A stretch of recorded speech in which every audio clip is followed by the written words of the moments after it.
நம்பகமான செய்திகளுக்கு நம்பிக்கை. வணக்கம். முதலில் முதன்மை செய்திகள். காவல் தடை சட்டத்தில் திருத்தம் கொண்டு வர அரசாங்கம் தீவிரம். பிரதமர் டத்தோஸ்ரீ அன்வார். பேரா மாநிலத்தில் இந்துக்கள் வழிபடுவதற்கு தேவையான ஆலயங்கள் உள்ளன. பேரா மாநில ஆட்சிக்குழு உறுப்பினர் சிவனேசன் தகவல். பிட்டாலிங்கி மாவட்ட கால்பந்து சங்கத்தின் கால்பந்து போட்டி 100 தமிழ் பள்ளி அணிகள் பங்கேற்க உள்ளன. 2 வாகனங்கள் நேருக்கு நேர் மோதி விபத்து. கர்ப்பிணி பெண் உட்பட 3 மரணம். குவாலகங்சாரில் உள்ள வங்கியில் இருந்த 2 மில்லியன் ரிங்கெட் நிதி காணாமல் போன விவகாரம் காவல்துறை விசாரணை.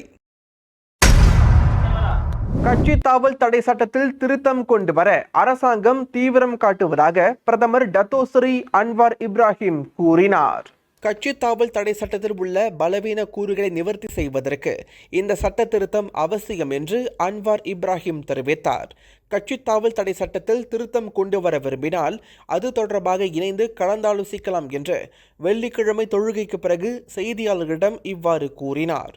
முன்னதாக முன்னாள் பிர்சத்து கட்சியை சேர்ந்த 6 நாடாளுமன்ற உறுப்பினர்கள் தங்களின் நாடாளுமன்ற இருக்கைகளை காலி செய்ய வேண்டிய அவசியமில்லை என்று மக்களவை சபாநாயகர் தான்ஸ்ரீ ஜோஹரி அப்துல் எடுத்த முடிவு தொடர்பாக தம்பூன் நாடாளுமன்ற உறுப்பினருமான அன்வார் கருத்துரைத்தார். இதனிடையே மக்களவை சபாநாயகரின் இந்த முடிவு தொடர்பில் பிர்சத்து கட்சி தங்களின் ஏமாற்றத்தை பதிவு செய்திருந்தது என்பது குறிப்பிடத்தக்கது.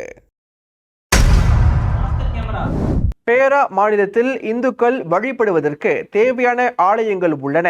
இதனால் புதிய ஆலயங்களை நிர்மாணிப்பதை நிறுத்த வேண்டும் என்று பேரா மாநில ஆட்சிக்குழு உறுப்பினர் சிவனேசன் வலியுறுத்தினார். பேராவில் ஆலயங்கள் கட்டப்பட்டு முறையை நிர்வகிக்க முடியாமல் அதன் பதிவு ரத்தாகும் நிலை உள்ளது. பல ஆலயங்கள் பல லட்சம் ரிங்கிட் செலவில் நிர்மாணிக்கப்பட்டு இன்று வழிபாடு செய்ய ஆள் இல்லாத நிலையும் உள்ளது.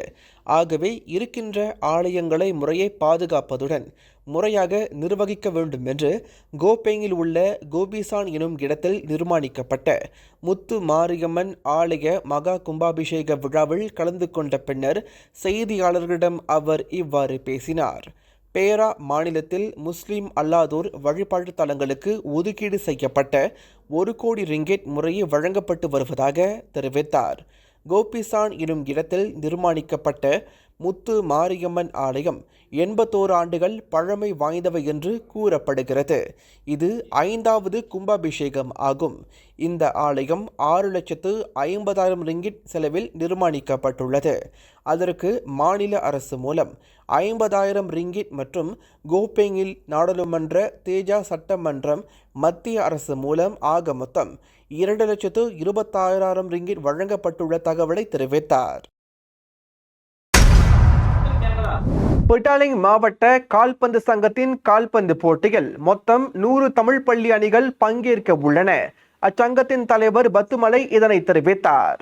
பிட்டாலிங் மாவட்ட கால்பந்து சங்கத்தினர் 20ஆம் ஆண்டாக சிலாங்கூர் கூட்டரசு பிரதேச மாநில தமிழ் பள்ளிகளுக்கான கால்பந்து போட்டியை ஏற்பாடு செய்துள்ளனர்.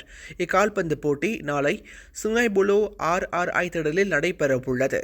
இவ்வாண்டு 100 தமிழ் பள்ளி அணிகள் இப்போட்டியில் கலந்து கொள்ள உள்ளன. தமிழ் பள்ளி மாணவர்கள் கால்பந்து விளையாட்டில் சாதிக்க வேண்டும் என்ற நோக்கில் இப்போட்டி ஏற்பாடு செய்யப்பட்டுள்ளது. குறிப்பாக மிகப்பெரிய செலவில் இப்போட்டியை ஏற்பாடு செய்யப்பட்டுள்ளது.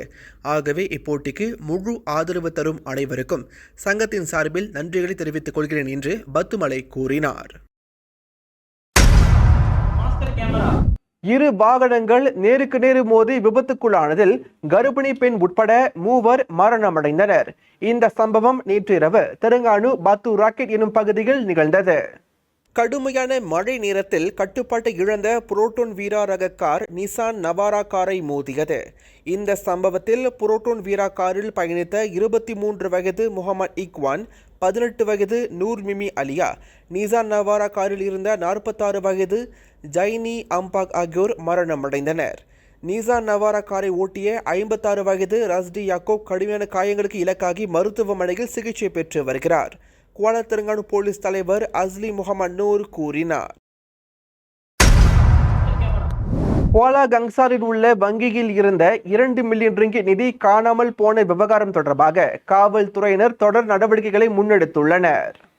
கடந்த ஜூலை 9ஆம் தேதி காவல்துறையினருக்கு கிடைத்த புகாரை தொடர்ந்து வங்கி கணக்கில் இருந்த பணம் காணாமல் போன செய்தி வெளிச்சத்திற்கு வந்தது.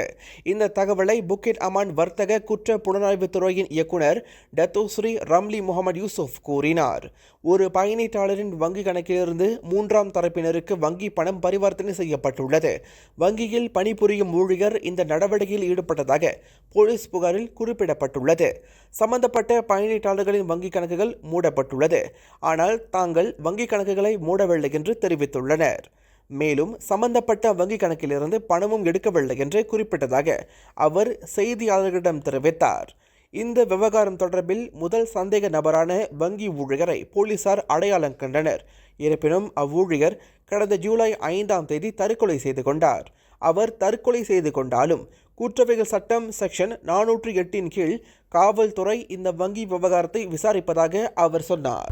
இத்துடன் செய்திகள் நிறைவடைகின்றன.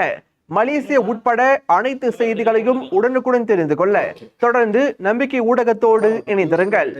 வணக்கம்.